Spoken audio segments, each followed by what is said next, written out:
যি জুবিন গাৰ্গৰ সমাধি ক্ষেত্ৰ আছিল এতিয়া চৰকাৰে এটা নতুন এছঅপি জাৰি কৰিছে যে ৰাতি 10 বজাৰ পিছত তাত মানুহৰ প্ৰৱেশ নিষিদ্ধ হ'ব। এই ক্ষেত্ৰত আপোনাৰ মতামত কি? মোৰ ক্ষেত্ৰত গোটেই উৰে নিশা জুবিনক বন্দনা কৰিব নালাগে নহয়। উৰে নিশা এবাৰ ৰাতিপুৱা এবাৰ কৰিলেও হয়, গধূলি এবাৰ কৰিলেও সেইটো ইচ্ছা না। ৰাতি গোটেই উৰে নিশা নকৰে, সেইটো এটা অযুক্তিকৰ প্ৰশ্ন। এইটো যুক্তিবিহীন কথাবিলাক কৈছে, যুক্তি নাই আৰু স্বাস্থ্য পক্ষও বেয়াটো। যিসকলে ৰাতি তাতে গোটেই বুন্দা পৰা দি স্বাস্থ্যৰ প্ৰতি ক্ষতি নহব নেকি? এই জুবিনৰ বেড অভ্যাসটো ল'বলৈ যাব, জুবিনৰ যিটো বদ অভ্যাসটো ল'বলৈ কেনে যাব? এইটো গোটেই নিশা কৰিব নালাগে। এইটো আমাৰ পুৱাৰ গ'লে বা ঠিক আছে, বা দুপৰীয়া গ'ব পাৰে, গধূলি এবাৰ গ'লে, এইকেইটাইতো একেবাৰে পবিত্ৰ সময়।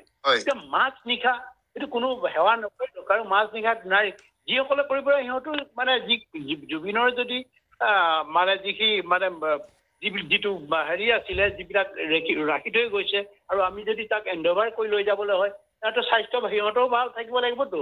সিহঁতে গৈ তাতে ৰাতি টোপনি ক্ষতি কৰি আকৌ এদিন ৰাতি টোপনি ক্ষতি কৰা মানে কিমান বছৰ তাৰ আয়ু কমি যায়। এই কথাবিলাক জানিব লাগিবতো। তাত গৈ ৰাতি কি কৰিব? গোটেই ৰাতি যদি কোৱাৰ প্ৰয়োজন নাই নে? 4 বজাত কি কয় ৰাতি 12টা বজাত কি কৰিবগৈ? তাত 12টা বজাত মানে তাক শ্ৰদ্ধা নজনাই নহয়। ক'ত পৃথিৱীত 12টা বজাত শ্ৰদ্ধা জনাই দেখিছে? নকৰে।